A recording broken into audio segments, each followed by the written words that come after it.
right, good evening. Yes. I'd like to call the business meeting of the Portland Board of Public Education to order. It is Tuesday, January 21st, 2020. The Portland School Board is meeting in Casco Bay High School in the Great Space. May I please ask the superintendent to call the roll? Yes, Mr. Chair. Mr. Atkinson. Here. Mr. Balfons. Here. Ms. Bondo. Présente. Mr. Burke. Here. Ms. Figdor. Here. Ms. Morioni. Here. Ms. Thompson. Ms. Trevero. Ms. Brown. Here. Mr. Casiel Reyes. Here. Ms. Habibatsai. Here. Mr. Parrott. Ms. Yangala. And Chair Rodriguez. Presente. Real quick, Ms. Trevorrow did tell me ahead of time that she would not be making it tonight. She had a conflict with work and she's stuck in Bangor for a hearing. Would everyone please rise for the Pledge of Allegiance?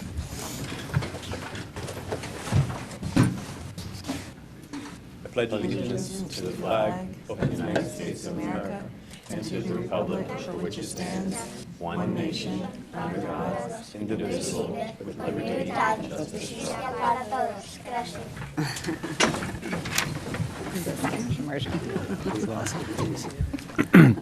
Good evening. Real quick, for the report of the chair, I just have one quick announcement for the board and the public, if they're interested.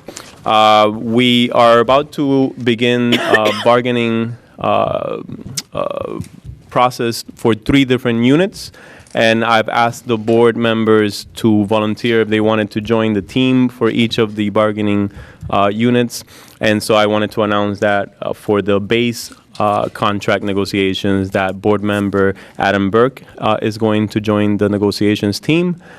For a new unit that's being formed, the youth the youth development coordinators, Ms. Mickey Bondo is going to be the board member in that team, and for the PAA unit, I'm going to represent the board.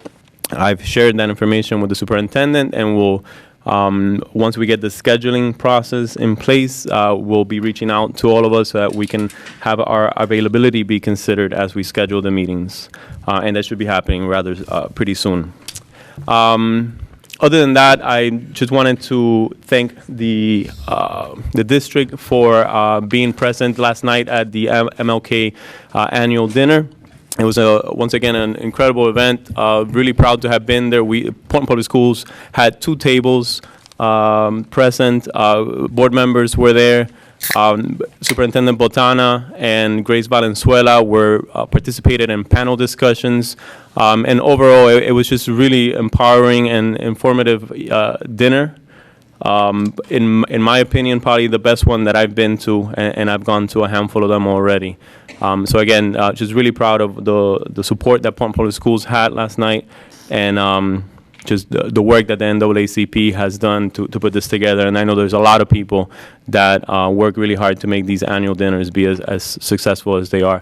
I understand that we also had students from Portland Public Schools participated in a panel discussion earlier in the day with some of our state representatives and other elected officials and community leaders.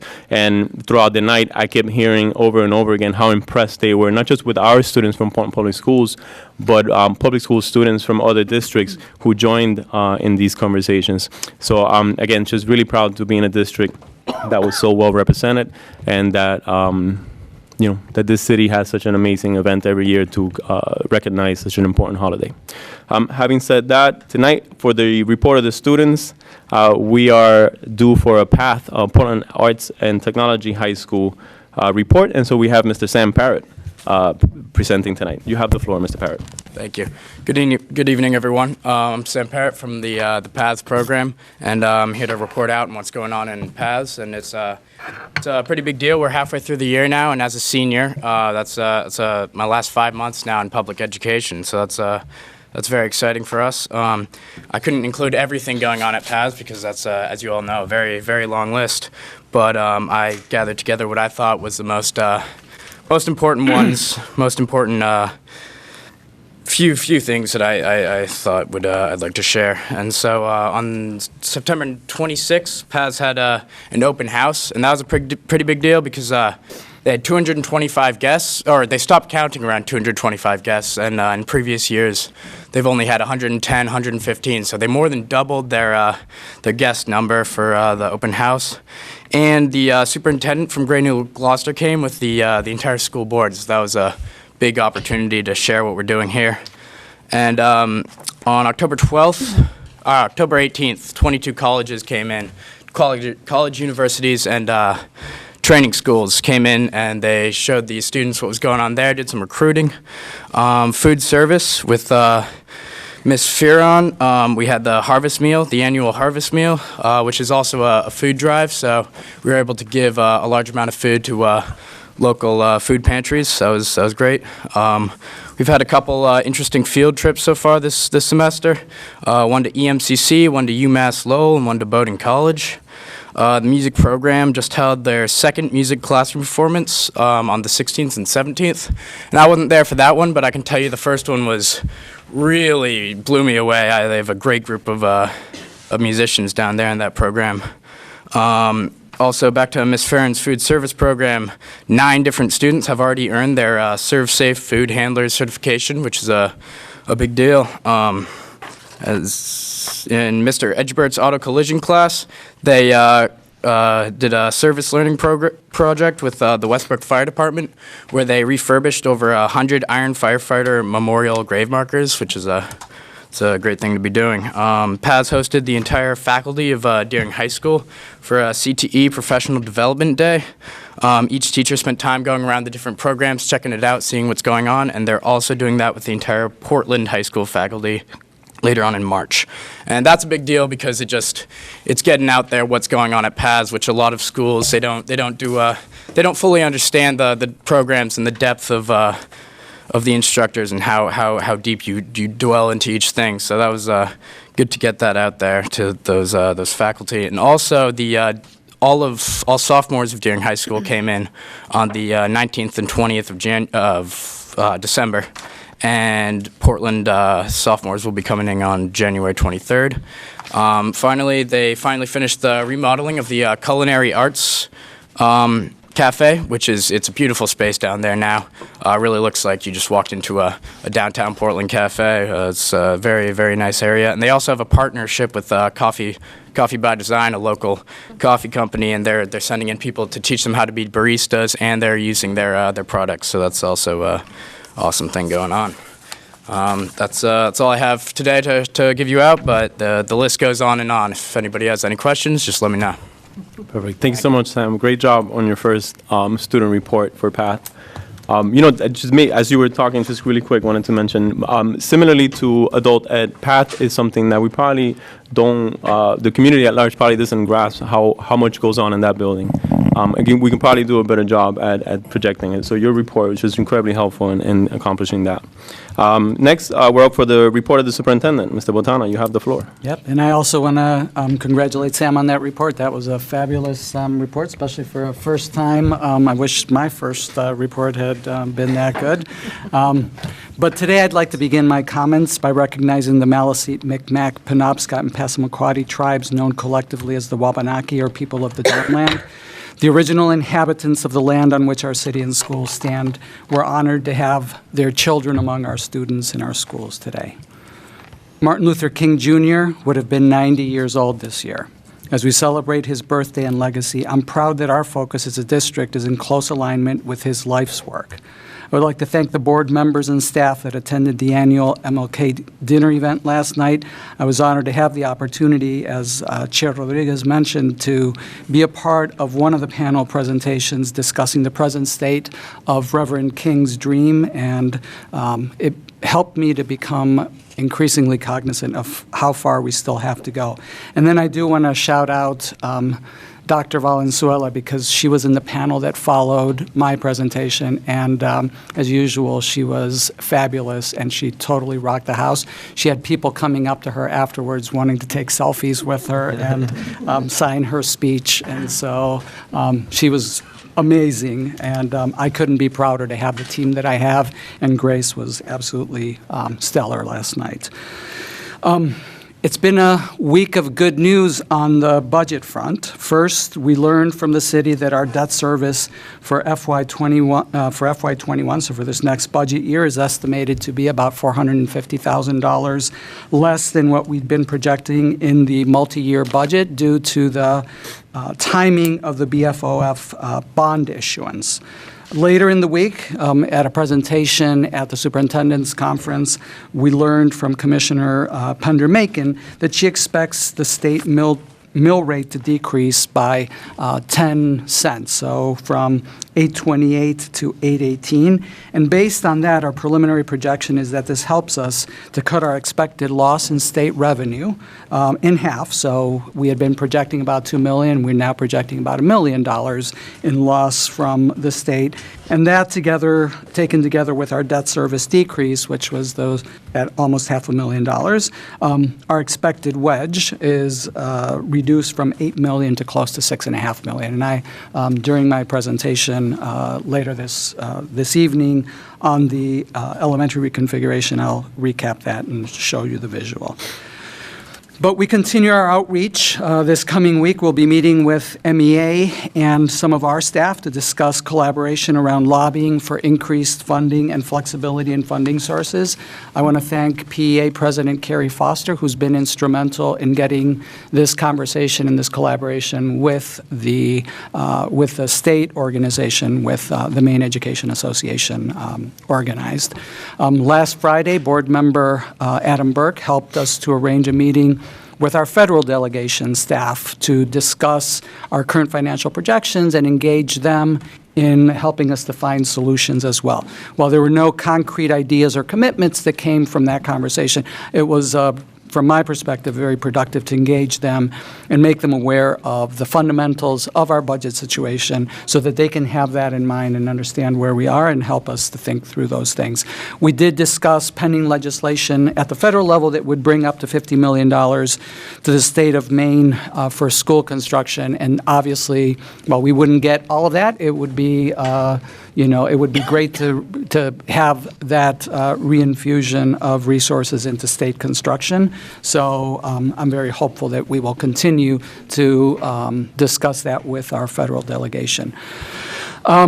This past week's District Advisory Building Committee meeting was postponed as we were still receiving and sorting out our projected costs for the 3 remaining school projects. We, our staff, met with Harriman staff on Friday and discussed next steps, and I'll be working with our chair, Ms. Thompson, chair of the DABC, to reschedule that meeting for the week of February 3rd. Our snow day on Thursday now makes Monday, June 15th, the last day of school for students this year. I'm pretty sure we're done with snow days for the year, so you can, etch that into, granite, because I think that that's going to be our last day. But if it doesn't, we will continue to keep you abreast. But because of the snow day, we're also in the process of rescheduling our parent university event around the college application process. We had a very strong sign-up for that meeting, and I know that Dr. Valenzuela and her team are working on rescheduling that, and we will update people as soon as we know. The Deering High School open house is tomorrow. I'm very much looking forward to greeting families and 8th grade students at this, which will be our final open house of the year. Portland High School held a successful event earlier this month, and Casco Bays was back in December. So if you have an 8th grader, or even if you have a 7th grader and you're thinking about what it is that you are going to be looking at down the road for high school, please join us tomorrow evening, 6 o'clock at Deering High School.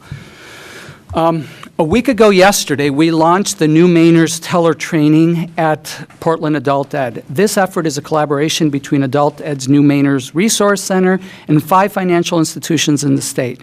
The curriculum is nationally used by these institutions to train future bank employees. So the innovation here is that it combines the training, which is, from that industry, with industry-specific English language classes. So our instructors are working side by side with their instructors to make sure that we are helping our new Mainers to come out able to seek jobs in the financial industry. So this is an example, in my mind, of why Portland Adult Education was recently recognized by the Portland Chamber of Commerce with the Collaborator of the Year award.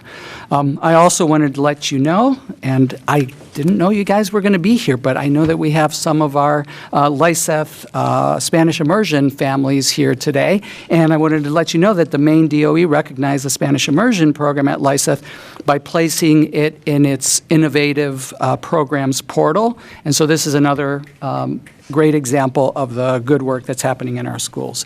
Later tonight, we will have a presentation on the modeling that we've done on the reconfiguration of our elementary schools into pre-K and pre-K 2 and 3 through 5 centers.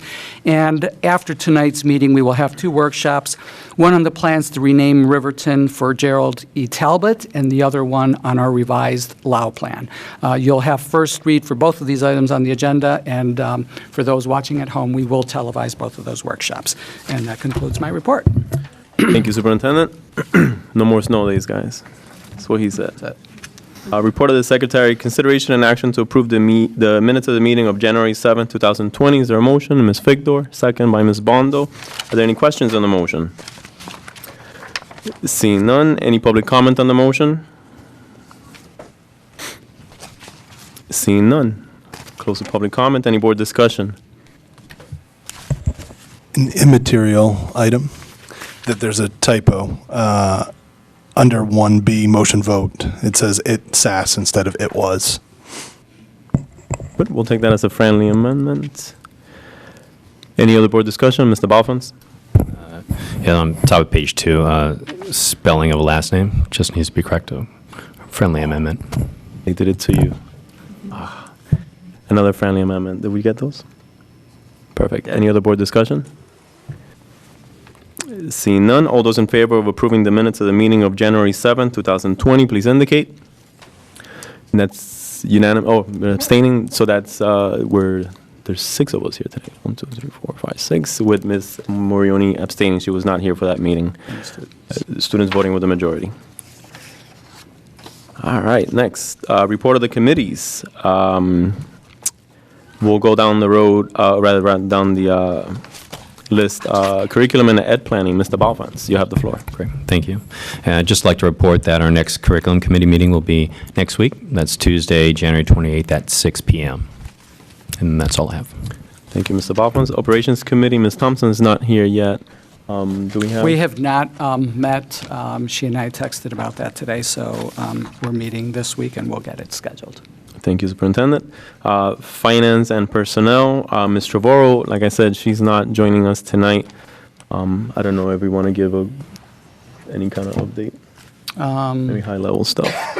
I'm trying to think. Miranda, we met this month, or we met last month? Yeah, we met on the 7th. We met this month? Yeah, on the 7th.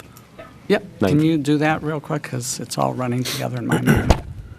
Good evening. Yep, so we met, I guess it was 2 weeks ago, I think. January 9th, yeah. Yeah, so we went over, so just an update on the FY19 financials. We went over FY20 budget to actuals year to date. And then we kind of started off on this topic that we'll be talking about later this evening, the elementary reconfiguration.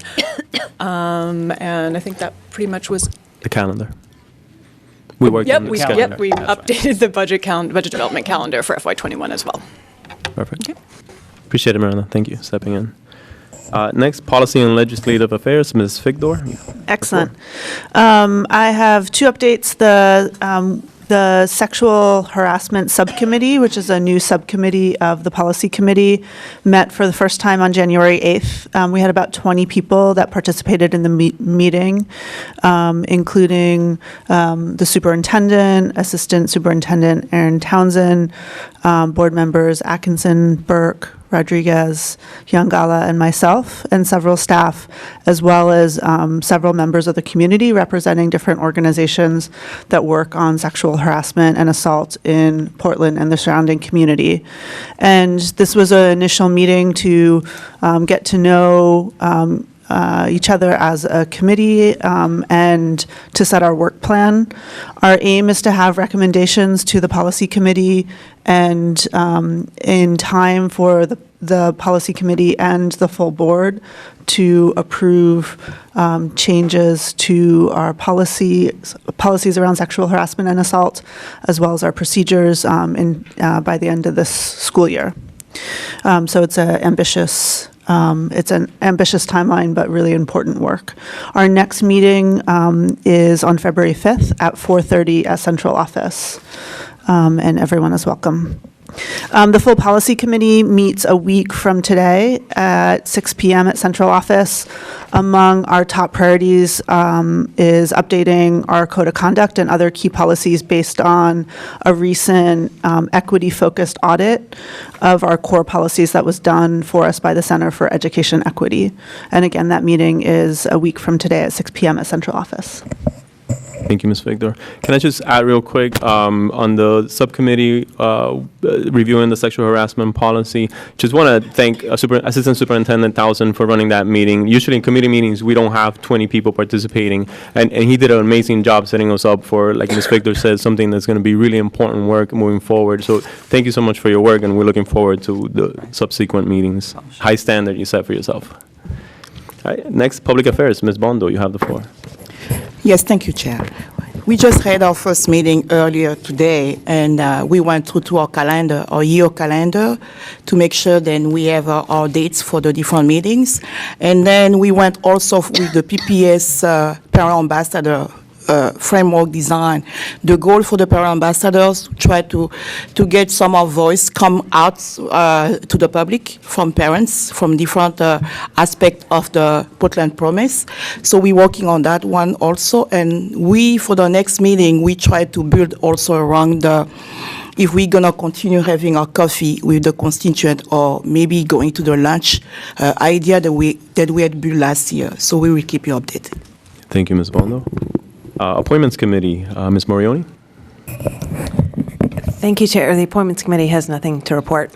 Thank you. Are there any other committee and/or member concerns? Mr. Burke, you have the floor. Thank you, Chair. To my colleagues on the board, superintendent, staff, and community, I know many of us are anxious to hear more about the potential of reorganizing our elementary schools, including myself. But before we focus on the possible impacts of that, I offer this report as we celebrate social justice embodied in Martin Luther King Jr., as well as my own commitments to social justice every day. I want to acknowledge pernicious harm in our community. In the examples that follow, it is as a two-headed beast. These are isolated incidents, and yet they are very much connected through systematic racism and are sending ripples throughout our communities. First is the lack of physical safety for Black and brown people because of racism. The court trial recently concluded regarding the murder of Deering graduate Isahak Muse, a young Black man and beloved friend, brother, and son, by another Deering graduate, Mark Cadilli Jr., a young white man. Mark Cadilli shot Isahak in the back while visiting his girlfriend, Cardilli's sister. Cardilli was convicted of manslaughter, a lesser charge than was sought by prosecution and those closest to the victim. I ask that we take a moment of silence to reflect on this murder, this loss of a precious life. I want to acknowledge the loss of Isahak, that he was murdered here in our community, and raise up that Black lives matter. Please, let's take a moment of silence.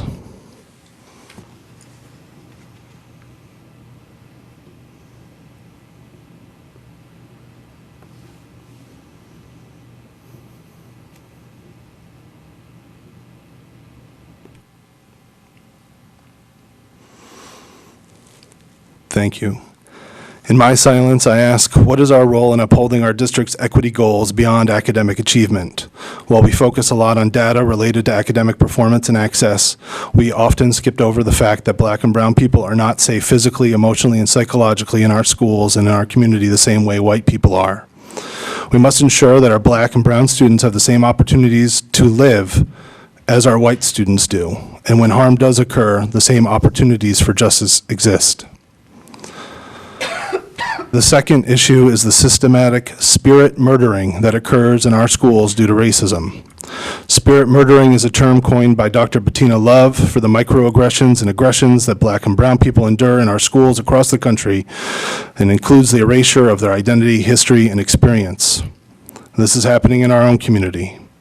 One of our closest partners in teacher training, USM, is perpetuating systematic racism and harm.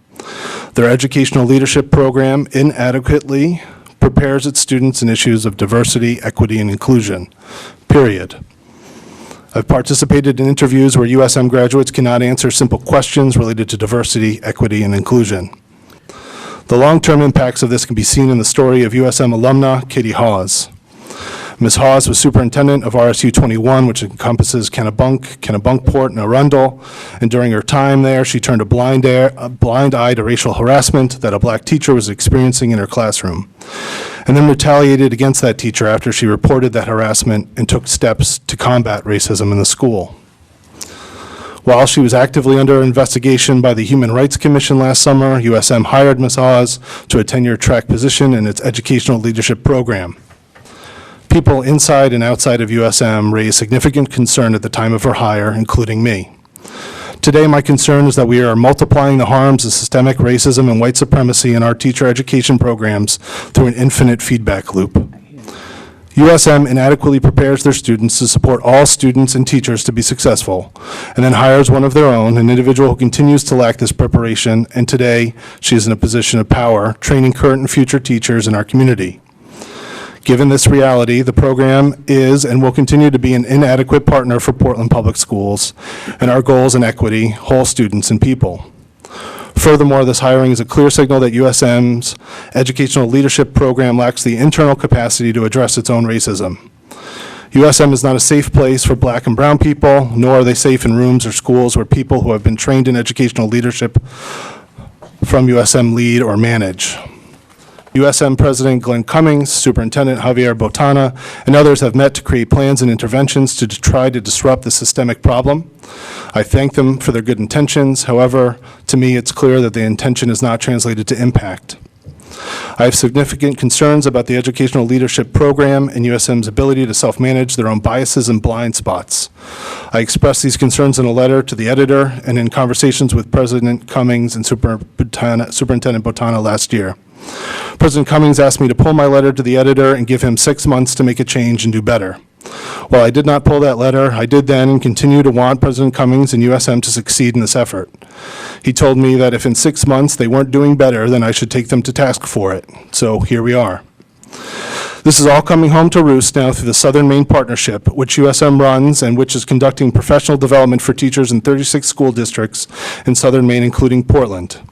Ms. Hawes is a co-director of the program, and our colleagues are those whose bias and blind spots hired her in the first place. The focus of the Southern Maine Partnership is equity. My response is, you have to be kidding me. What this means concretely is that one of our closest partners in our district's strategic plan to meet our goals, including to create systemic equity, is built of the same people who ignored racial harassment and retaliated against the Black teacher who refused to suffer such racism silently. That teacher is now here at Portland Public Schools, and we are lucky to have her. The person who caused the harm is now in charge of equity training. She is in contact with that teacher who she once retaliated against and could potentially be at the front of the room training that teacher in equity issues. This is not appropriate. I'll say that again, this is not appropriate. Perhaps some days Ms. Hawes will have learned from her own mistakes an enactment of white rage, and that will be potent classroom material. Today, however, less than a year from the Human Rights Commission investigation, there's no evidence that that is the case. For our Black and brown teachers, for our Black and brown students, for our integrity as individuals and leaders of Portland Public Schools, we need to pause and reflect on the insidious cycle of white supremacy, systemic racism, and harm in our communities. We also need to be a competent check and balance in our community when others fail. Thus, I call on us to halt Portland Public Schools' relationship with the Southern Maine Partnership until a task force or other means can address this conflict of interest for our goals, our faculty, and our students, as well as to assess the qualifications of the Southern Maine Partnership leadership to conduct essential professional development that upholds our district's values and goals, especially equity. Based on their performance to date, I have no confidence in their ability to be our partner in this work. I look forward to working with the superintendent and board chair to put this on a future agenda very soon. Superficial work on our equity goals is insufficient. Sometimes this deeply personal work requires telling our closest friends they have a racism problem and to shield those we are responsible for from harm from that racism. Thank you all for your time. Thank you, Mr. Burke. And I did quickly spoke with Mr. Burke ahead of that, ahead of our meeting, that hopefully as soon as tomorrow we can have a discussion with the superintendent about how we can, if possible, include this in our agenda if it so fits the board's interest. One last report. The Parent Advisory, or the Parent Partnership Advisory Committee met last Monday, and that was after their really informative report here to the board. At that meeting, we debriefed and sort of kind of planned out the next few steps for those subcommittees to continue looking into our attendance, our discipline, and our public relations work. So as they continue to dive deeper into those areas, I suspect that more information will come back to the board, and we'll try to explore some of the action plans behind the recommendations that were made. Are there any other committee and or member concerns tonight? Ms. Morioni? I would be remiss if I didn't say where Ms. Thompson was tonight. She had asked if I could just report to the board as well as to the community. She is volunteering right now in the Dominican Republic. She was selected at the National School Board Conference this past year, and so she's finishing up. I believe she flies in tonight around midnight, but based on her Facebook posts and the pictures, she's been working very, very hard each day on building a school in the Dominican Republic, and I'm sure she'll come back with lots of good stories and highlights. So I just wanted to report that. Thank you. Thank you, Ms. Moran. I forgot to mention that as well. Thank you for picking that up. Are there any other member concerns? Seeing none, moving on to consent items. Will the superintendent please read the list of donations to the district? Yes, Mr. Chair. Under Board Policy KCD, the school board accepts by unanimous consent contributions made to the school district. As required by that policy, all of the donations are listed in the board agenda under this item. And our practice is for each donor to receive a written contribution acknowledgement expressing our heartfelt gratitude as well as for their tax purposes. I would like to thank the many generous contributors to the Portland Public Schools who have made donations of durable goods, goods of substantial value and historical or commemorative significance. And the beneficiaries and contributors are Presumpscott Elementary School received 126 pairs of youth-sized Kamek winter boots from Lammy Wellahan of Auburn. Riverton Elementary School received gloves and snow pants from Cecilia D. Martin of Portland. Riverton Elementary School also received snow pants, gloves, boots, and shirts from Gina Lamontagne of Falmouth. Lyman Moore Middle School received a donation to their food pantry from Evergreen Credit Union of Portland. Lyseth Elementary School received a donation to support their Learning Leopards Before School program from Gail Cressy. Gail just manages to get into all of our agendas lately. She's here, I think. The Food Services Department received a donation to remove their negative balances in school lunches from Lori Lewin of Portland. East End Elementary School received the following donations: a sheet cake for their celebration from Two Fat Cats of Portland, winter clothing for their clothing closet from Maine Needs, and non-perishable food for their food pantry from Morgan Stanley of Portland. The Breathe program received the following donations: food bags with non-perishable items and winter mittens to be distributed to 25 students in need from Morgan Stanley of Portland. Scholastic books for grades K through 2 from Rotary Club of Portland, and 25 turkey dinners for families in need to take home for Thanksgiving holiday from Chevros High School of Portland. Reiki Elementary School received the following donations: brand new children's winter boots to distribute to children in need from Lamy Wellahan Shoes of Augusta. The donation was also shared with King, Lyseth, Ocean Avenue, Riverton, and Rose Schools.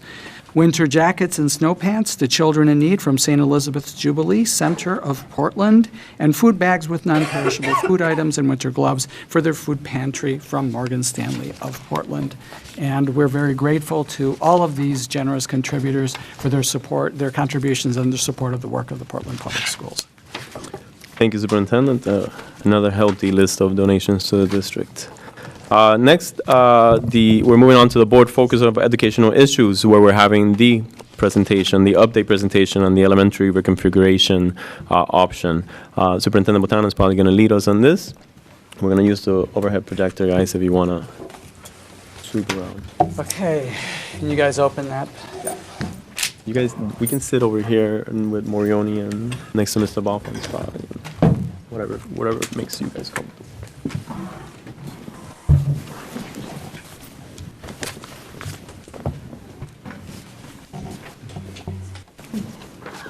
Okay, so tonight we are going to begin the public process discussions around the elementary school reconfiguration. My goals for tonight are to help to build some background knowledge by grounding this discussion in the district budget projections, as I mentioned during my opening remarks, and talk about how we got to this particular item. So, talk a little bit about the genesis of this conversation.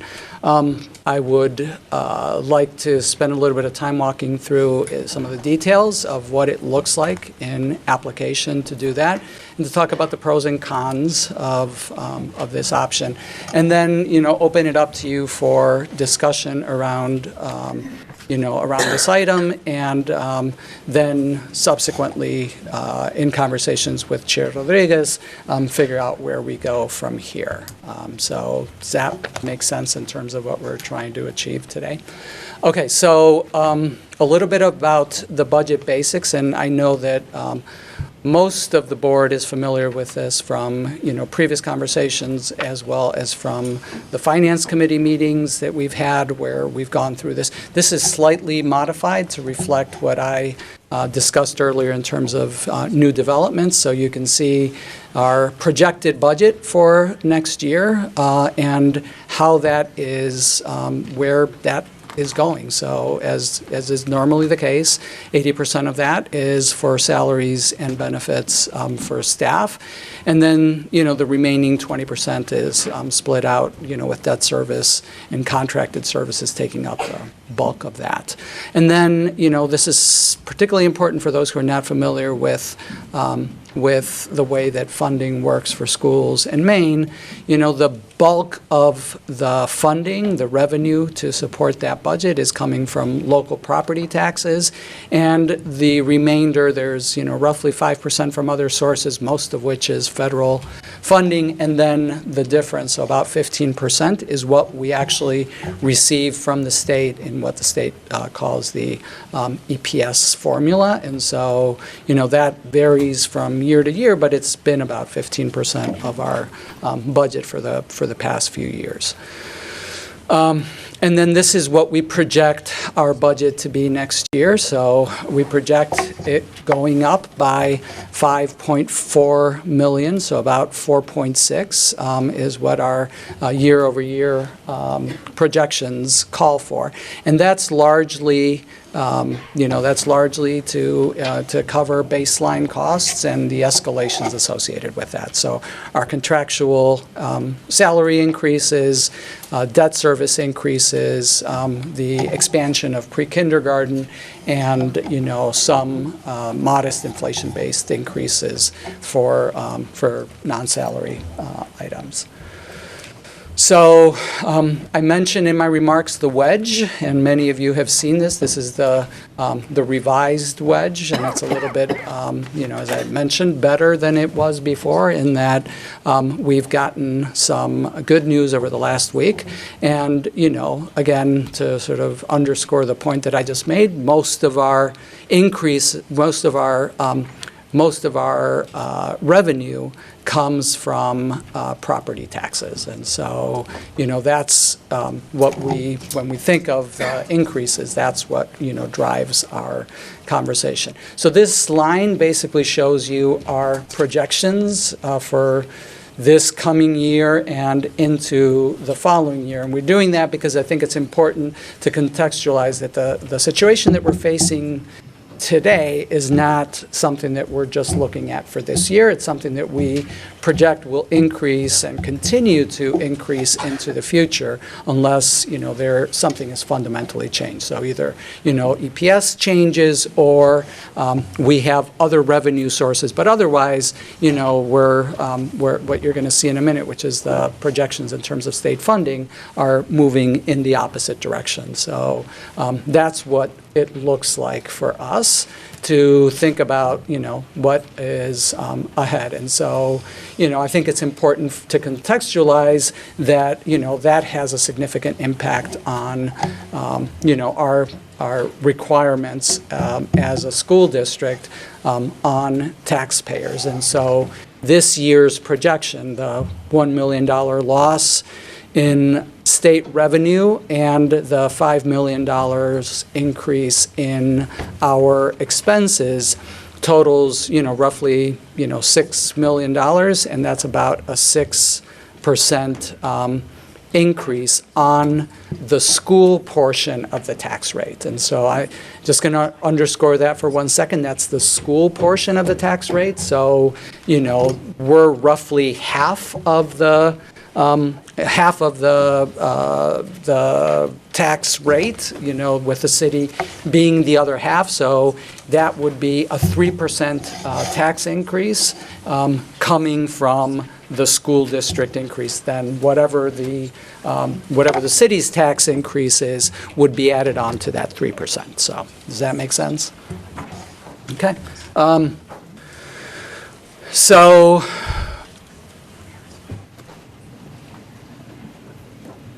just a little bit about the cost reductions working group. The board will recall that back in at the end of last year when we did our FY20 budget debrief and we looked for the first time at that continuing wedge and we reflected on the messages that we heard from the council and, the board's intent to be a good steward of the public's dollar, we decided that it was time for us to put together a group that would look at everything that we've looked at over the past few years. Because, for those of you who have been on the board for the past few years, you know that this is not a new piece of information or something that you haven't had to grapple with before.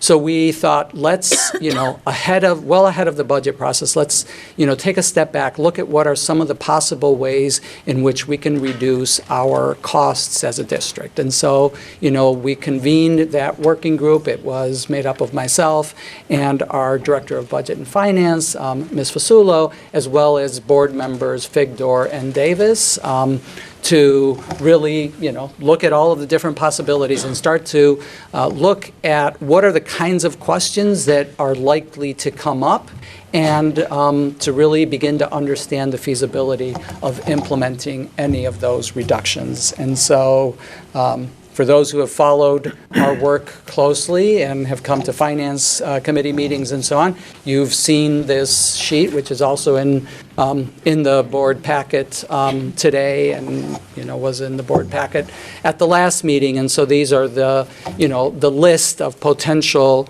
reductions that the work group entertained and some of the questions and additional requests for data that they gave to us. And so I'm not going to spend a lot of time on this, but as an appendix to today's presentation at the request of the board at our last Finance Committee meeting, Ms. Fasulo has actually tried to put those dollars, sort of monetize what those different options are. So you'll see, and I'll walk through it briefly at the end of the presentation, but we're not going to actually go into that because today we're really focusing on the elementary reconfiguration alone, but it's there. So I'm just going to do one more recall slide, which is, that again, this elementary reconfiguration was one of the possible reconfigurations that were evaluated last year as part of the enrollment and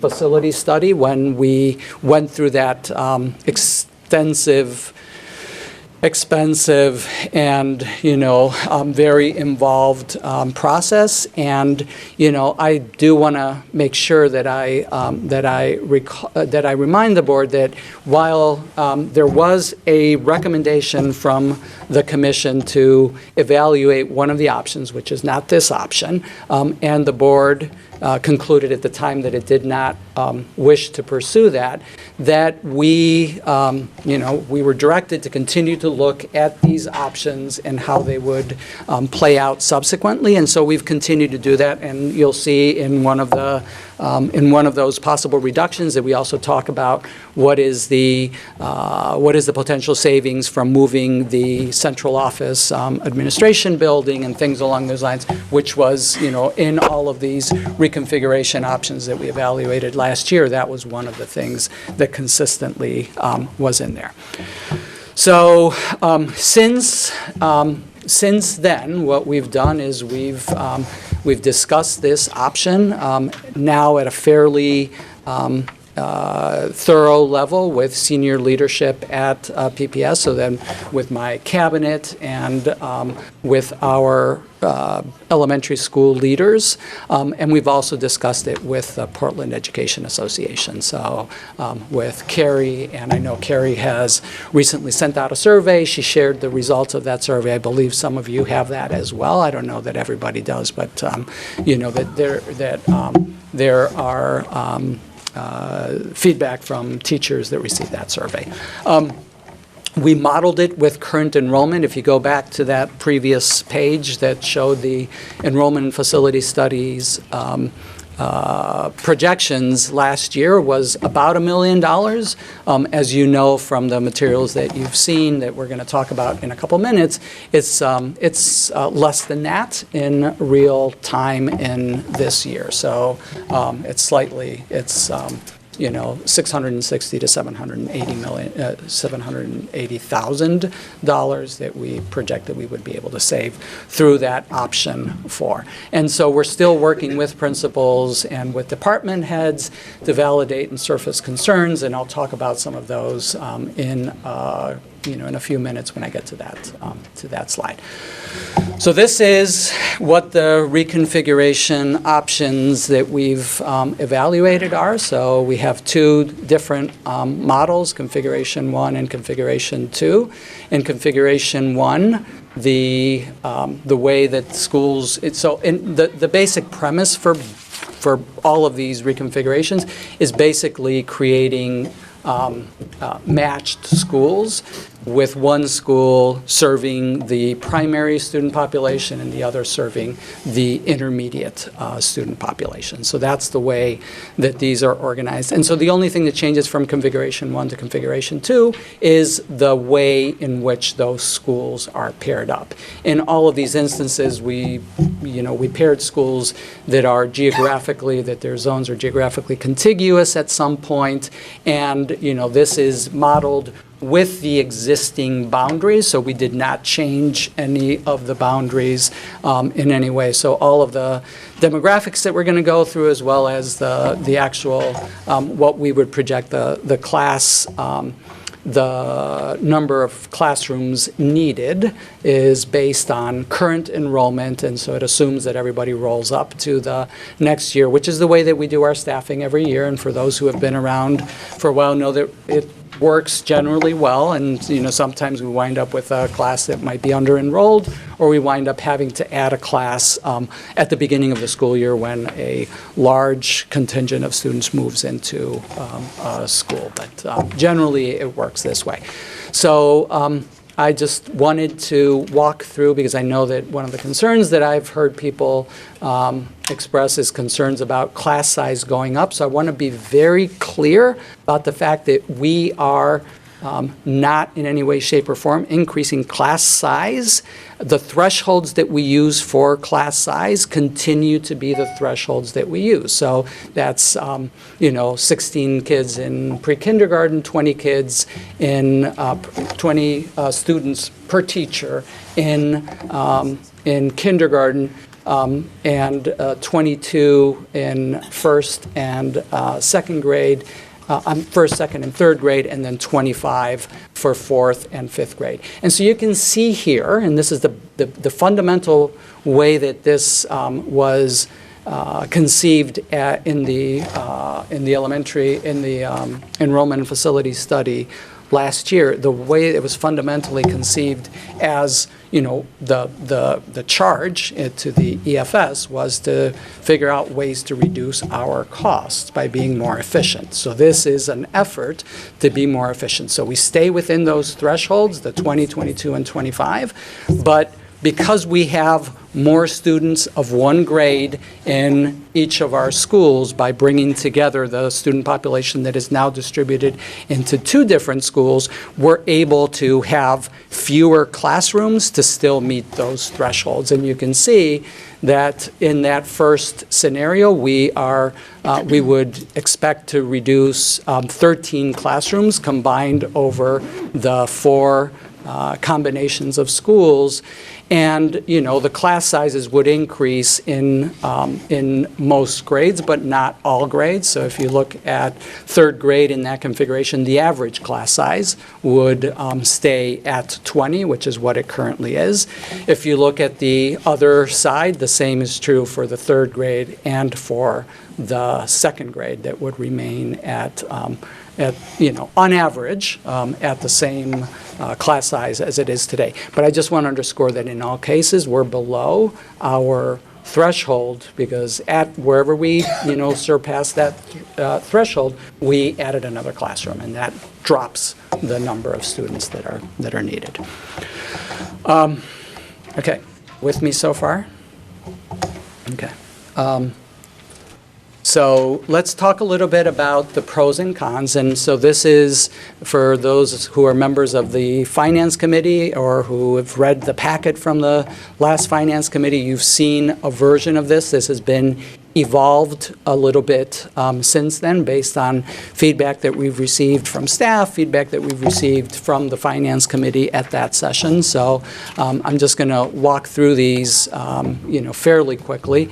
So on the pros side, and this is not quite, yin and yang for each of them, but tried to at least pair up the cons with something that was relatively close conceptually to the pros, because I think it's important to note that, as with everything, there are advantages and disadvantages to it. So I'm not pretending that this is, the best thing that we have ever, done, because this is not how this is conceived. And like anything that we do, it's going to have its pros, it's going to have its cons.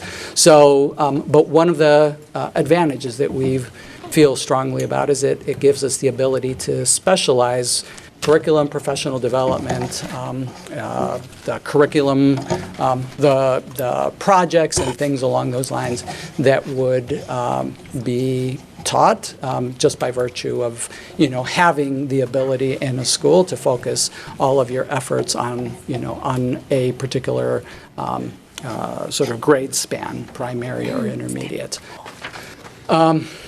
There would be a larger and, in most cases, a richer, more variety teacher team at each grade level, which would allow for more options for student placement, would allow for more mentoring opportunities where, teachers would be able to support each other as part of those teams. This is,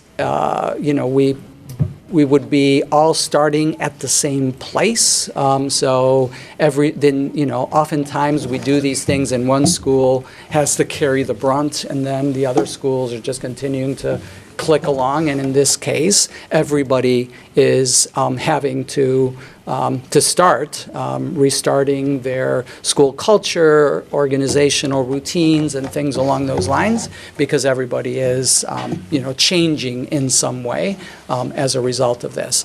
The support resources for special ed and ELL are more focused, and as you'll see in a couple slides, also we think that there's efficiencies that can be achieved by doing that. all schools stay open. I know that, one of the concerns that was frequently voiced during the enrollment and facility study process last year was the potential for closing a school. And so I think that, it's important to point out that there's no schools that are closing as a result of this reconfiguration. We are able to have more classrooms for our pre-kindergarten, which at this point is a struggle for us. As you know, we have several classrooms that are in partnership arrangements outside of Portland Schools buildings, and this would obviously open up 13 or 11 classrooms that we would be able to use for our pre-kindergarten expansion as we move that down the road. I'm going to spend a little bit of time on this next point because I think it's very significant and I think very important for us to really think about that, particularly in the context of trying to have our schools really be more equitable and reflective of the amazing diversity that we have in this community. And, it will also give us the opportunity to spread our title resources more evenly across our schools. So those are the pros as we've looked at this. And then there's, as I mentioned, there are some cons. Some of them are just things that we're still trying to sort out. So, what would be the impact of this reconfiguration on schools that have well-heeled and, valuable models in place. So IB at Ocean Avenue, expeditionary learning at Presumpscot, immersion at Lyseth, or teacher-led at Reiki. So there's lots of things that would still need to be figured out around those models as we did that. Not insurmountable things, those are conversations and discussions that we've not had yet, but that we would need to. I think this, from one of our principals who has experience in this type of setting, is that, sometimes a tendency to sort of, not particularly in the in the intermediate school, to move more towards a sort of a discipline-based approach to teaching as opposed to student-centered. And so I think that is, again, something that we would have to guard against. There is an added transition for students, and we have a slide on this a little bit further down the road. And so there are some potential, handoffs are not our strongest point. They're not now, and they will be things that we will need to work towards, because that is an area where we know that as students, move from one setting to the other, that, that handoff is not always flawless for us. And then tracking student progress as they transition, and making sure that, where we have interventions in place, that those interventions are coherently communicated and continued, and so on. And then, sort of the other side of everybody starts at the same starting, everybody's at the starting blocks at the same time, is that it obviously changes the existing relationships among staff and administration and with their communities. So to the extent that those are strong today, those would need to be reset in some way, and to the extent that they're not, then this is obviously an opportunity to reset them in a different direction. From our principals that have been in this type of setting before, concern over reduced ownership for student outcomes in the primary school. So, because there would be no state assessment in that school, that, sometimes people feel like, oh yeah, that's somebody else's problem, as opposed to, this is what I'm working towards to make sure that it is, the best that it can be when they actually do get tested in the third grade. The neighborhood school identity, which is strong in, it's strongest, and I guess it's strong in all of our schools. It's stronger in some schools than it is in others, and this would, obviously be a departure from the way that we're currently structured with neighborhood schools. It would have a potential impact on school construction plans, something for us to tackle as we move forward with the development of those plans. And, this came out of our conversation in the Finance Committee meeting. It obviously requires the district to spend a lot of time and bandwidth on trying to execute on this if this is the direction that we wind up moving in. So this is not currently in our scope in terms of the things that we're working on. So if we do this to do it well, we'll take a significant amount of our administrative bandwidth. Any questions in general on that before I dive into a few of those with focused slides? I'm cognizant that I'm talking a lot. I think I'm at 24 minutes now, so I just want to make sure that I don't get ahead of your head. Sorry. So do we have, excuse me, do I have any questions at this point? Ms. Maroney? I haven't been able to see, and probably is somewhere, the transportation costs that would be associated with the reconfiguration. Yeah, we don't expect them to be, but I will get into that in a little bit, because, so we'll talk about that. Okay, so the demographic impact. What we've done here is tried to show you what currently is and what we would project if we moved forward with either of those reconfigurations. So I'm going to give you a couple of minutes to just look at both configuration option 1 and configuration option 2. And then I'm just going to make a couple of general statements, but I want to make sure that you get a second to ground yourself. And we've highlighted the free and reduced lunch because I think that that's what we use as our organizing principle for lots of the things that we do, and so that's the one that we stress. But I think you can see that it has an impact in non-white and English language learners as well.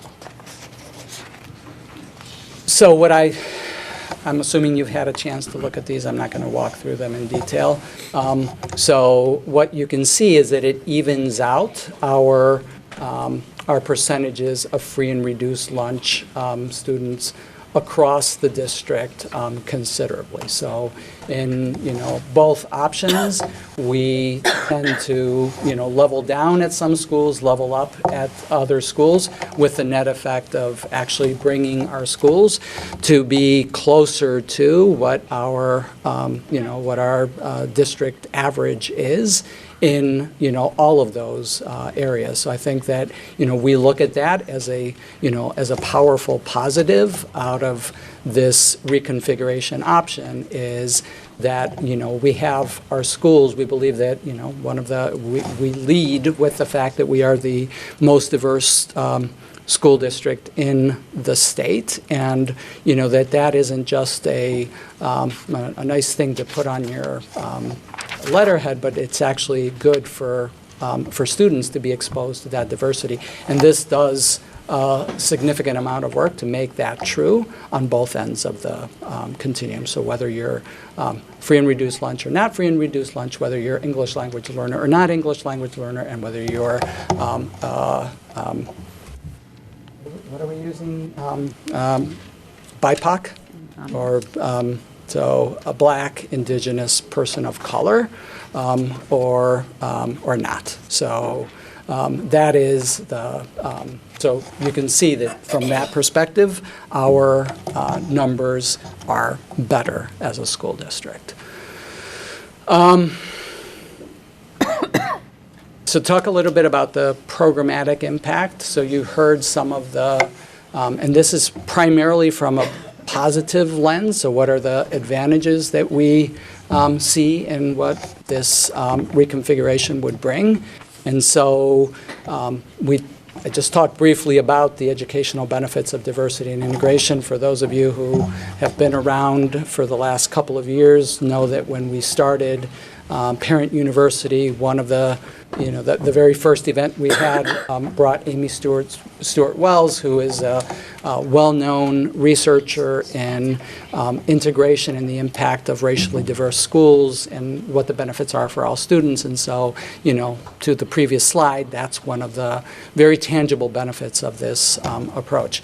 I touched on the deeper expertise in buildings, and I think it's important to talk about what that looks like. And so the alignment to our focus on strengthening core instruction is one of the tangible benefits from our perspective of this reconfiguration. And, another one is our ability to have our specialists specialize. So we have, coaches in our schools. That's a significant investment. We would not have to grow that investment, but, coaches at the primary schools could be folks who are primarily are really well versed in primary literacy or in in project-based learning and things along those lines. And so that would be an area of specialization. The same is true for social workers, for our special education teachers, and for our English language teachers. Materials, everything that we do in the schools can be more closely tailored to the developmental levels of students. So whether it's cafeteria, furniture, menus, things along those lines, or playgrounds and things along those lines, that could be a possible benefit.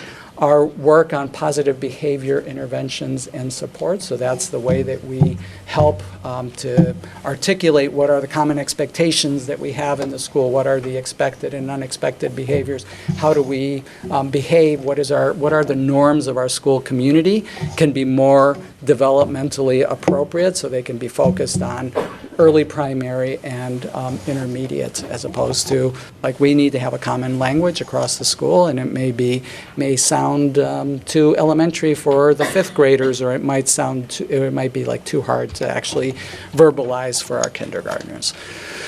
I talked about this as a possible negative, but it's also a possible positive to do some departmentalization. We currently have examples of that happening in our elementary schools that are, pre-K or, kindergarten through 5, where, the 4th and 5th might be doing departmentalized. And so this would allow more of that to occur, and to have schools to sort of revisit how they're organized and structure for what they what works best. Parental involvement, again, you see the theme emerging that, being able to target a developmental range in terms of the kinds of things that we talk about, the professional development, the outreach, and things along those lines. The parents of kindergartners might have different concerns and interests than the parents of 5th graders. And so those are the kinds of things that would be potentially enhanced by this. Increased accountability at milestone points. So it would force us back to the fact that our handoffs are sometimes ragged. It would force us to really take a step back, and as we move 2nd graders into 3rd grade, or as we move our 5th graders into the middle school, this is work that we're currently engaged in, and that would, that we would have to do in order to make sure that we are successful in those transitions. I touched on this briefly, that we believe that this would maximize our staffing for special ed. We normally have 3 special educators at each of our buildings, and they're spread out over the 6 grades. This would give us the opportunity to make sure that there was one at, or not to say that this is the only way that it would work, but, we could have one for each of the grades in the upper school, and, we think this could be potentially a benefit. It evens out our transiency rates, so we did not include that in the demographics, but that's one of the things that comes from it. I touched on the more space for pre-kindergarten, the potential for cost savings on site-based resources. This is potentially very small, but we have some programs that are subscription-based that we have to buy for entire schools, so we have to have 10 of them, but it's really for a program that is for, for second and third graders, and we would only need to do that for 6 schools in this configuration. Does that make sense? So, and then the last side is, well, I talked about the disruption and said that there's a yin and yang to that. I think that's true, that while, we know that every school would be disrupted and everybody's disrupted at the same time, one of the positives of that is, those disruptions could lead to innovation. We'd have larger teams with new perspectives being, matched up against each other for the first time, and, opening up the opportunity to think creatively about some of the challenges that people have been, just sort of come accustomed to. This is how we address it. So, so that's the pros. I know that some of you wanted to know, is this, unique as a structure? And so this is a very cursory review of some of our neighboring districts and the way that they're organized. And so you'll see that this particular way of organizing schools is not unusual. Yarmouth and Scarborough are both organized in the same way. And you can see that on that particular list, the only school district that's currently organized the way that we currently are organized is South Portland with, pre-K 5 and then 6th, 7th, and 8th in the middle school. And everybody else has some permutation on this. So just to, I think it's important to see the transitions that are enumerated there. So, currently we have 2 transitions. Our kids transition into the middle school and then transition into the high school. We would now transition 3 times. 3 transitions is, again, won't be unique to us. Falmouth, Yarmouth, and Scarborough all have that same number of transitions. Actually, I think Falmouth, I think, has 4, and I just miscounted that because I think they go from that 5-6 building to a middle school and then to the high school, so they may have an extra transition in there. Okay. So some of the issues that are still unresolved, these are things that we are cognizant of and need to continue to work through as these conversations evolve, is the placement of our district-wide special education programs. So Beach, Breathe, Bridge, and Baxter, and I'm sorry, the killer bees.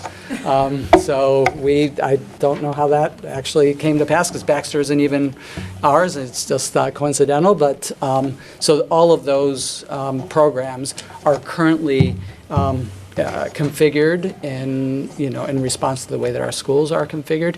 And the answer to that, and I know that Malia and Deb have been working on this and have thought through what are different options for each of those, and so that's ongoing conversations that we're having.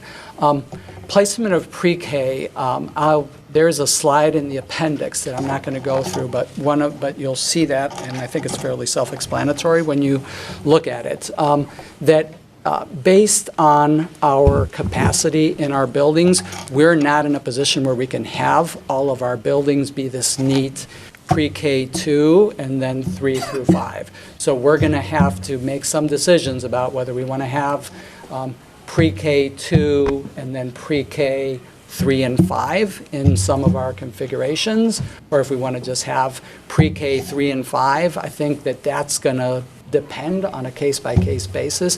When you look at that slide, you'll see that there's just not enough room, obviously because we have smaller class size at the kindergarten and first and second grade level in our current thresholds. Because of that, we wind up needing more classrooms, and we don't have enough classrooms in each of our dyads. We have instances where one of the schools cannot accommodate the pre-K 2, so that just sort of forces us to do one school that, and in other case, and in each of those configurations, there's at least one dyad that neither one of the schools has enough room to be able to run pre-K through 2 in it.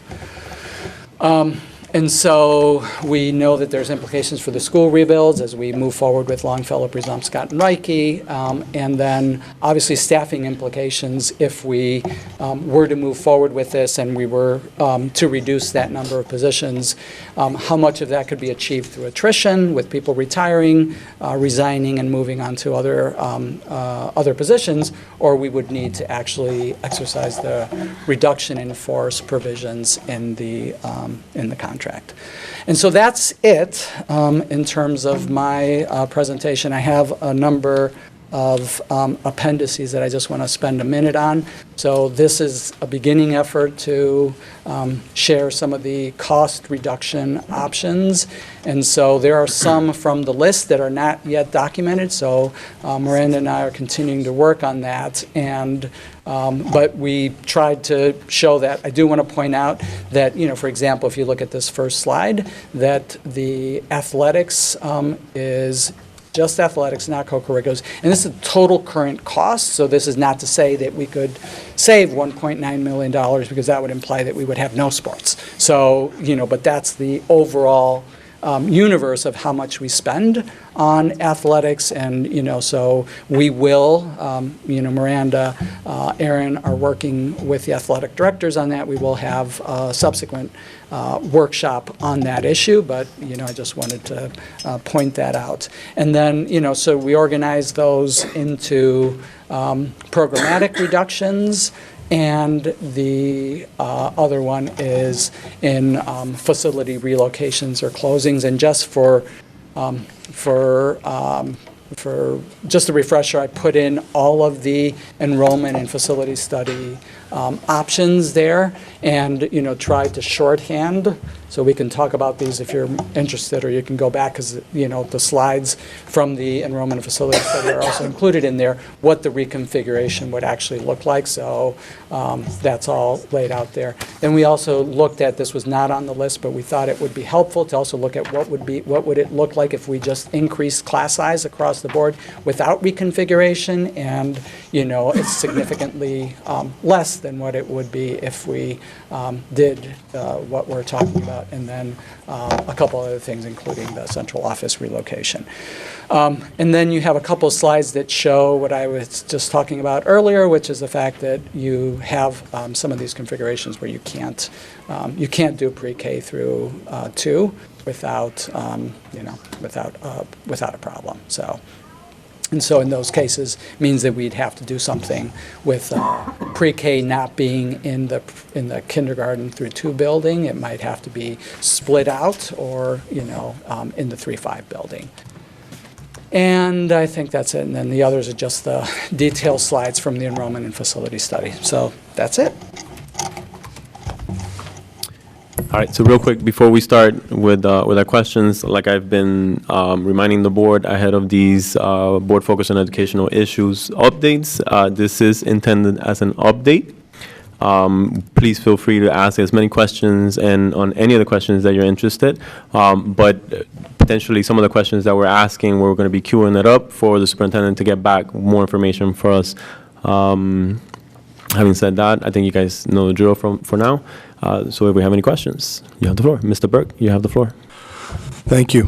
First of all, I appreciate all the diligent work to understand our projected budget gap and what potential approaches are, but I'm a little confused as to why we're looking at this as a viable enough approach to be talking about at this stage, because it's a massive change and it tackles only a tenth of the potential budget gap this year and an even smaller fraction for the next fiscal year.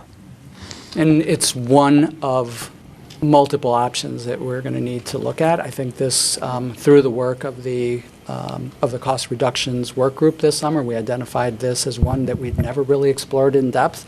If you recall, we just had a board focus 2 meetings ago on the middle school, which was another one that the work group identified as an important. That's $3 million that we spend on middle school programming that is over and above what we would spend if we reconfigured our middle schools into junior high schools. And so, in that case, we did a similar analysis of what it would, what is the value, what is it that we are buying with that $3 million. So this is one of, as I mentioned earlier, we're going to come back and do one on athletics. That's another, item that, that in the Finance Committee has been flagged as one that we need to look at in more depth. So that's why we're having this conversation. Thank you. And just similar ground setting to understand what we're talking about, this is a proposed change that would take effect for school year 20 to 21. It potentially, if that's the direction that the board moves in, it could be implemented in 2021. It could also be, as you saw the wedge, it continues to get bigger. So it could be something that we don't do this year, but do the following year if that, if that's the case. Thank you. But it is something that we feel that we could do this, this coming year. And, we tried to detail what are some of the challenges that we would need to face. Can I, real quick, just want to add something to the first question? As the superintendent explained, the working group, as they came up with the list of cost-saving options, one of the things that we learned from last year's budget process that was really appreciated by both the community and the council was us vetting this information as thoroughly as possible, particularly things that we know are going to be of great interest to the community. So it was really purposeful that we brought this up to the board as early as possible, understanding that there would be a lot of questions because there's so many details involved in it. So again, in an effort to do something that we realized was really helpful last year, we're trying to get that same process going this year as well. So having said that, Ms. Figdor, you had a question? You have the floor. During the Finance Committee meeting a couple of weeks ago, we talked about how these potential cost-saving estimates are kind of a best-case scenario because when it comes to the realities of actual implementation, it's never perfect. Mm-hmm. I think that the number you suggested in terms of what we could plan to About 30%. was about 30%. So that means that at best, this would save just over $500,000 in a budget that we're projecting is going to be $123 million. So for me, it's a lot of upheaval for relatively little savings. But I did want to further the piece that I have not fully comprehended is around the pre-K. It seems like if we're saying that the pre-K classrooms couldn't be in the primary grades, then we'd actually have 4 transitions for our kids because they would go back and forth between the different elementary schools or the primary and intermediate schools. For some students, that's true. For some students. It depends on how we actually wind up configuring it, which is, not untrue now. That is a transition for Absolutely. many of our students. Absolutely, right now. absolutely. And can I just also add that it would potentially be related to which pre-Ks are in community partner sites too, so that's a variable in that scenario as well. Like we could still have pre-K classes in community partner locations, so that might impact some families. But can we go back to the pre-K chart and can you explain it? I'm just not understanding the numbers and the shading. Yeah, okay. So this is where the shading means that we would be able to do either configuration. So we would be able to do, in that first one, row has enough capacity when coupled with Longfellow to do pre-K2 and to do 3 through 5. Longfellow does not have enough capacity to do pre-K2. But it does have enough capacity. So in that particular configuration, we're forced, if we want to do pre-K2, we're forced to have row be the primary building and Longfellow to be the intermediate building. So in option 1, the pairing of schools where there isn't sufficient room for pre-K is Easton and Reiki. Mm-hmm. Yeah. Correct, that's right. Yeah. That's why the big box around it. Yeah. Okay. And then is there a way to make it work where you have pre-K through, and the numbers might be totally off, but just to ask, pre-K through first grade and then second grade through fifth grade? Probably not, because there's more first grade rounds than there are pre-K rounds. So that would not work, but that's one where we, for example, may have a pre-K at East End and a pre-K at Reiki. Or we might have it in a partner location or something along those lines. Ms. Bondo? Yes. You have the floor. Thank you for the presentation. I try to get a little more sense about the saving cost here, because when I look at the configuration 1 and 2, and I look at about the neighborhood, the school neighborhood, and I see some of the students, they just have a few miles walking at school. So we have all the transportation issues. So I don't see the cost here for all the transportation. So if we try to go a little more further to try to figure out the cost of the transportation, we can try to see if it's really what we try to have as an option is going to be a saving, because we just don't know how much the costs, the transportation gonna fit to it. And when I look also is about the impact on the students, because when I look, if we can go to the configuration 1, Can I answer your first one Okay. first, just because I know that was also Ms. Morioni's question, and I noticed that, when I walked through the key programming issues, I skipped over the one that actually answers or attempts to answer that question.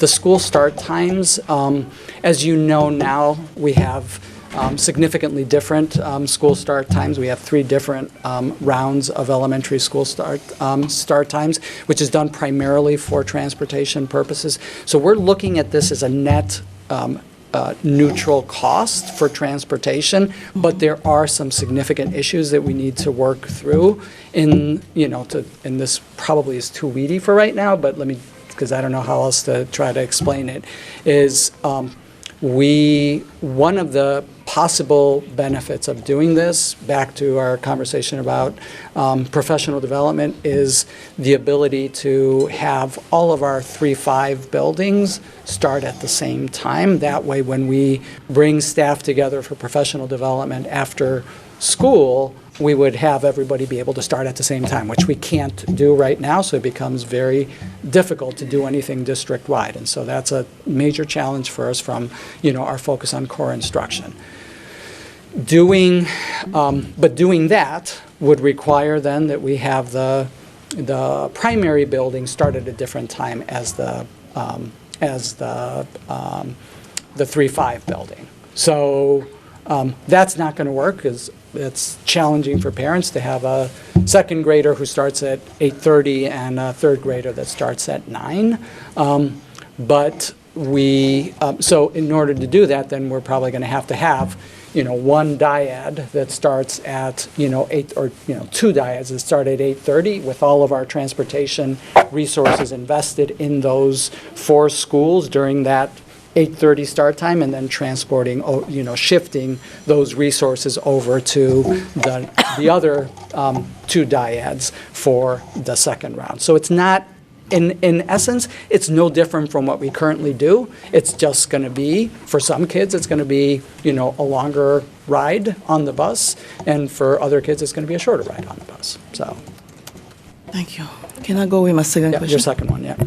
If we can go to the configuration slide, please, on the grade pre-K2 with the different schools.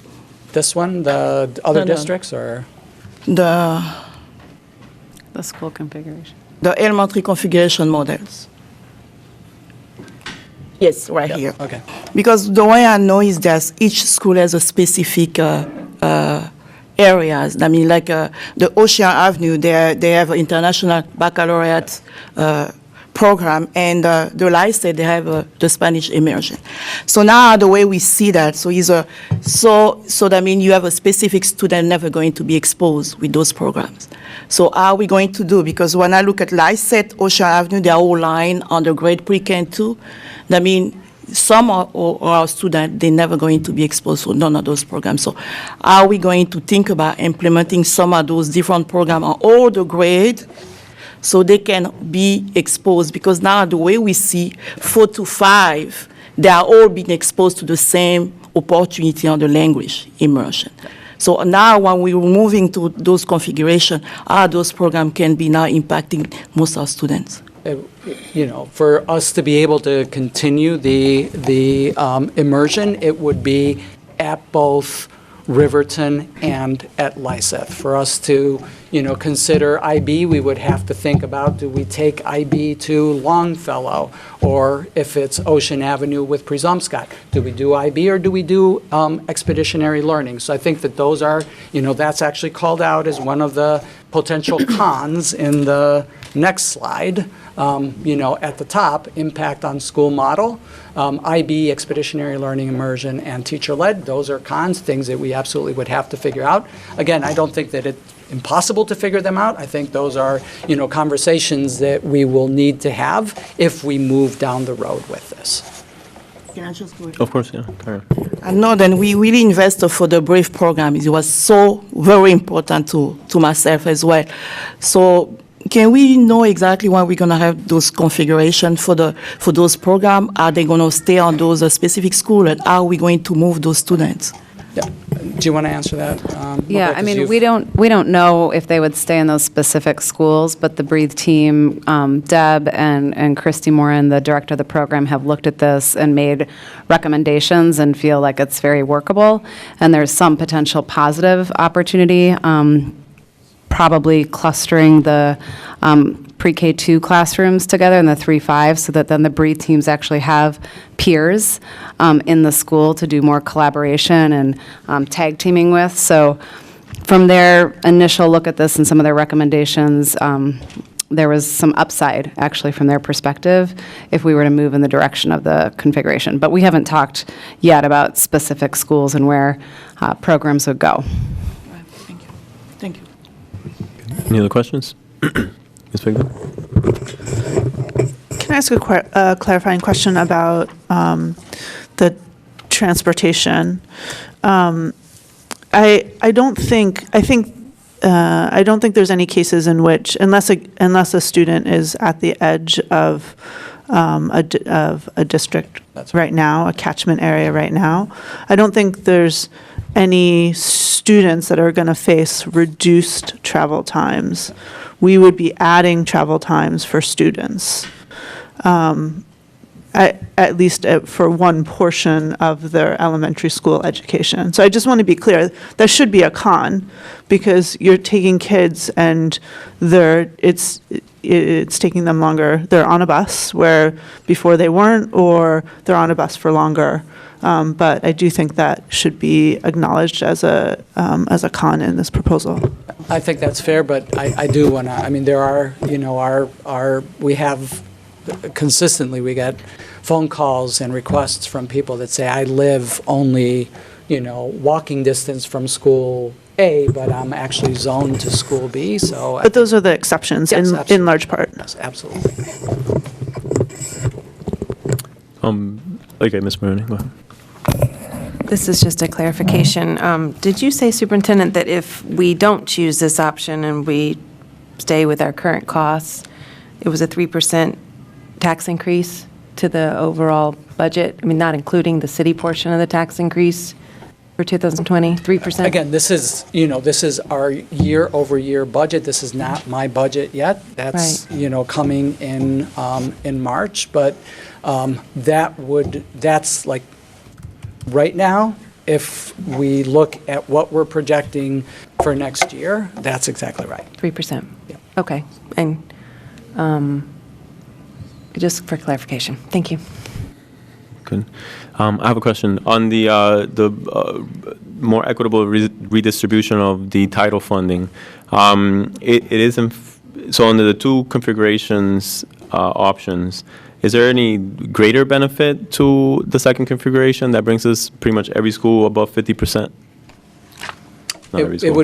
It would, yeah. I think we've not looked at it at that level of detail, but in general, that would be true, that, that would allow us to be able to make those all school-wide and, and things along those lines. So it allows us to spread those resources out a little bit better. I don't know what's wrong with me, but I also skipped over this other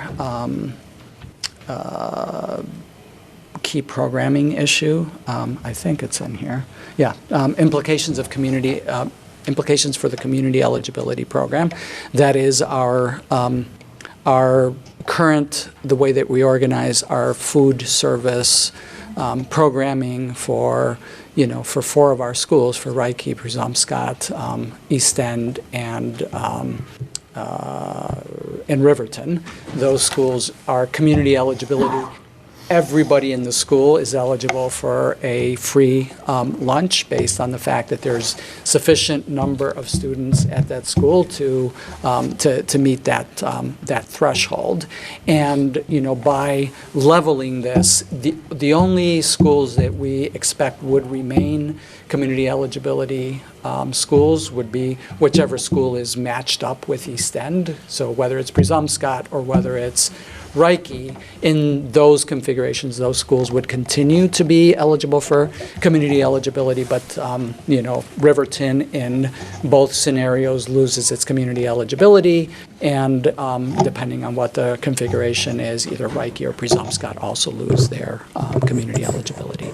And I don't have, Jane is working on what the financial implications of that would be, and so we obviously need to do that, but we have not gotten to that level yet.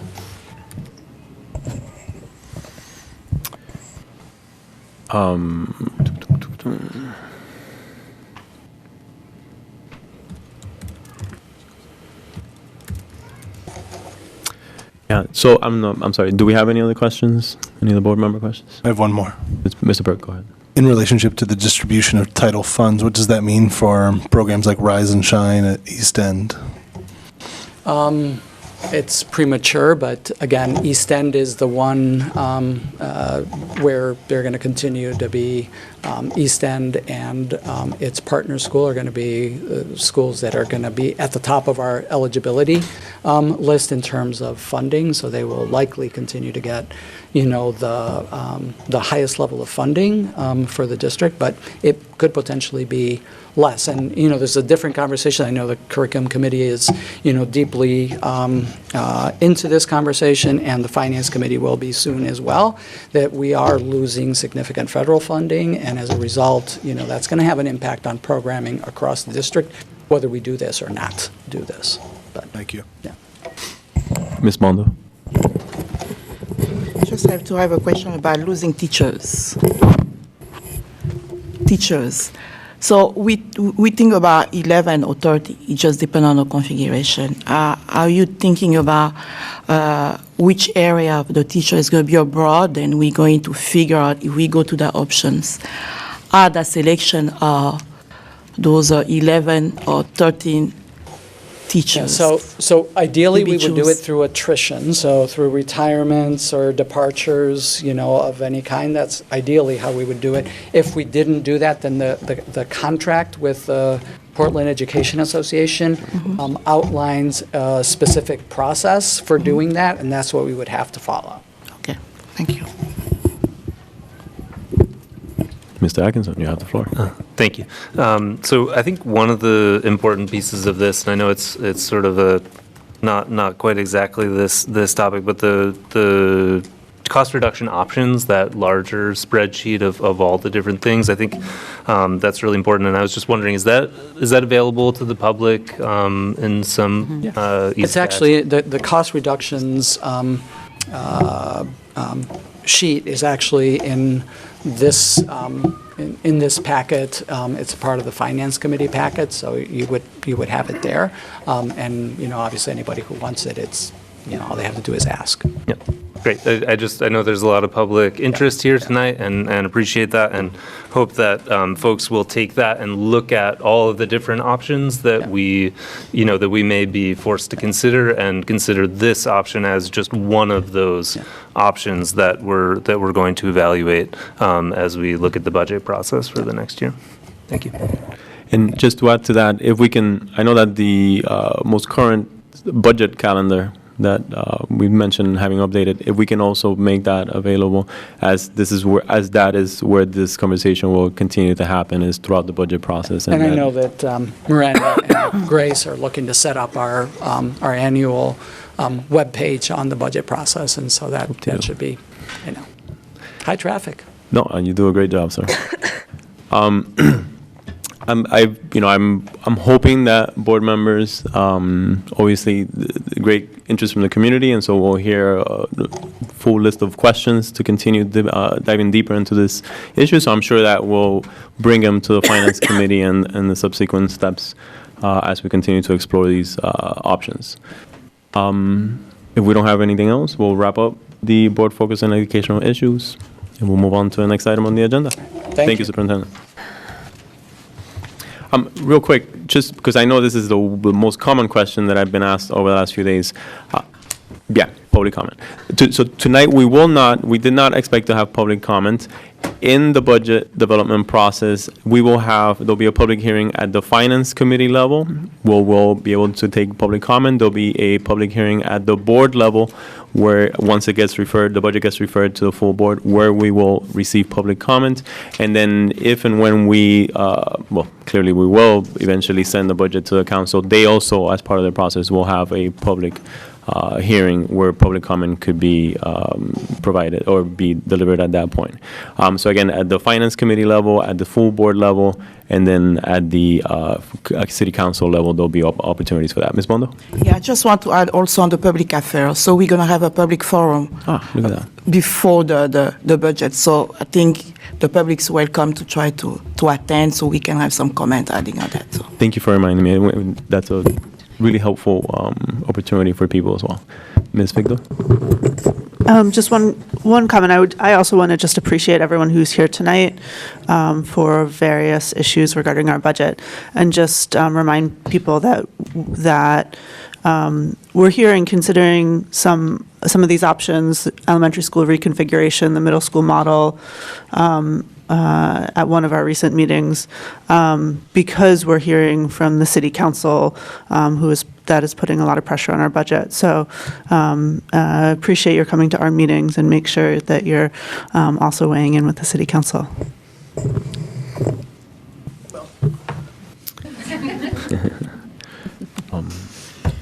Excellent. So we'll move on. Next on our agenda, old business.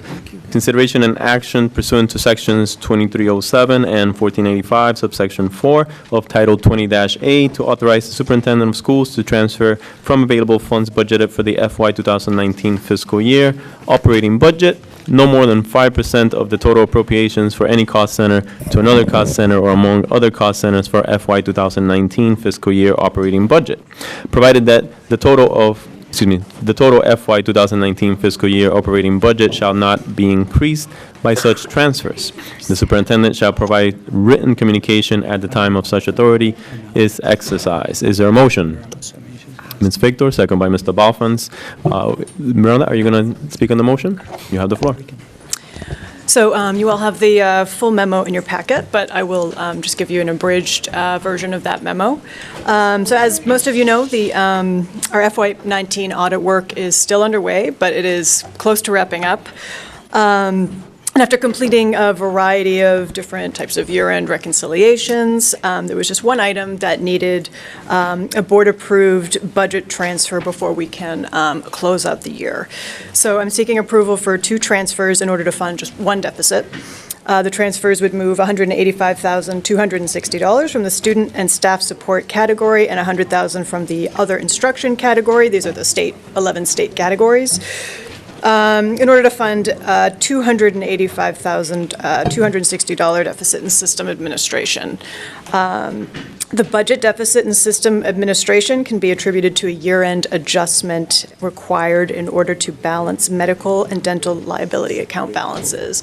And not specifically stated in the memo, but just something I want to note, as this isn't indicative of an over-expenditure of our health benefits budget. It's really an administrative adjustment to consolidate balances so that we can make this one lump sum adjustment as part of our audit process. So if there's any questions. Excellent. Do we have any questions on the motion? Mr. Burke? I just don't feel like I fully understand the implications of the movement of these funds. Are there any negative implications or other things that aren't contained in the memo? It's really just basically throughout the course of the year, every time we have a payroll run, We basically make an employer contribution, an employee contribution into a liability account that sits there until our bills come in from Anthem and Delta. And so in some cases, particularly in this past year, because of our changeover in the middle of the year to a new payroll system, some people might not be set up correctly. They could have a family plan, but we're making a single employer contribution to their liability account. And so it's really just a discrepancy in the timing of the payment of the health benefits costs. And like I said, this isn't actually indicative of us going over budget in that area. It's really that the budget that we have that's left over for health and Delta benefits at this point in time is dispersed through all 11 of our categories. But this is one year-end adjustment I need to make as a lump sum to be able to close out the audit. And that is then charged under the HR line just because it is a lump sum reconciliation. And so that's why it's a cost under system administration, when normally it would be dispersed throughout the district's 11 state categories. So it isn't indicative of an over expenditure of the health benefits. It did cause, and this is an update that I gave to the Finance Committee when I updated our year-end, when I updated the committee on our kind of year-end results for FY19. It did increase our expenditures by about $85,000 versus the estimates that I had given a couple months back, because I had expected this adjustment to take place. I just hadn't expected it in quite the amount that it was. I expected about 200 and it was 285. Okay, so I understand that's not an over expenditure, but it's not leaving a deficit in the other lines that we're pulling from. Nope, Okay. we are not actually allowed to report a deficit in any of the 11 state categories at the end of the year, which is why I have to move these kind of small balances around. If we have any negatives in the 11 state categories, we actually can't submit our year-end financials to the state. Thank you. Yeah. Any other questions? Just on that, how much did we have under our budget? I know it wasn't a lot, but we were under budget by 400,000? I think it was, I don't have that in front of me, but between 300,000 and 400,000. I can't recall exactly. It was something like that. I just for think for FY19. Mr. Burke, because he's... Yep, and I can follow up with the specifics. It was posted in our Finance Committee materials from our last meeting, and I can also send it to you directly. And that goes into our fund balance, and we are at the limit of what we're allowed to run in fund balance from the state accounts, so... Ms. Bondo. Yes.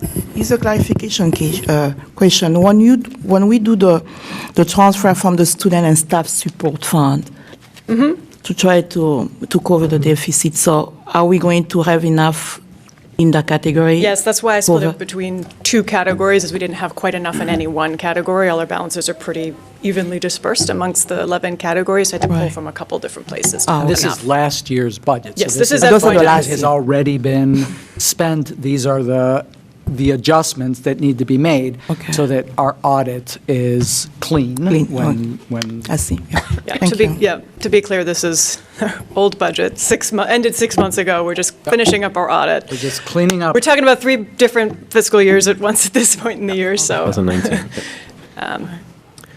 Any other questions? Any other questions? Nope. Seeing none. Is there any public comment on the motion?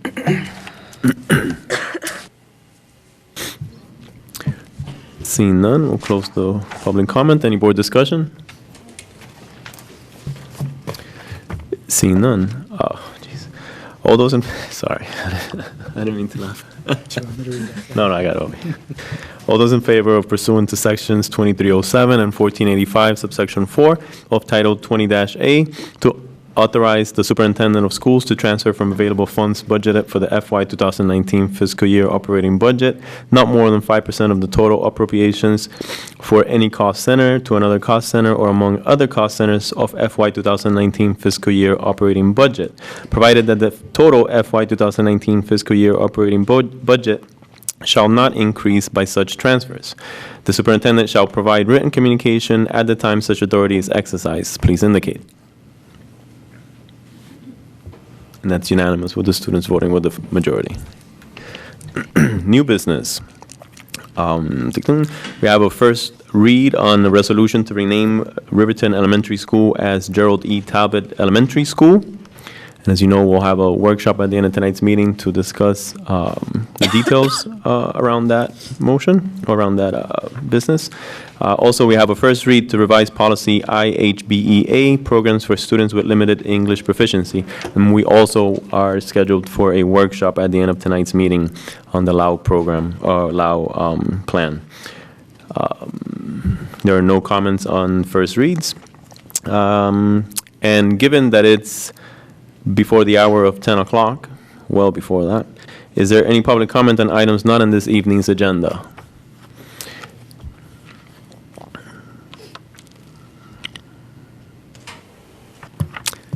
Seeing none, we'll close the floor for public comment. And is there a motion to adjourn the business meeting? Ms. Morioni, second by Mr. Atkinson. All those in favor, please indicate.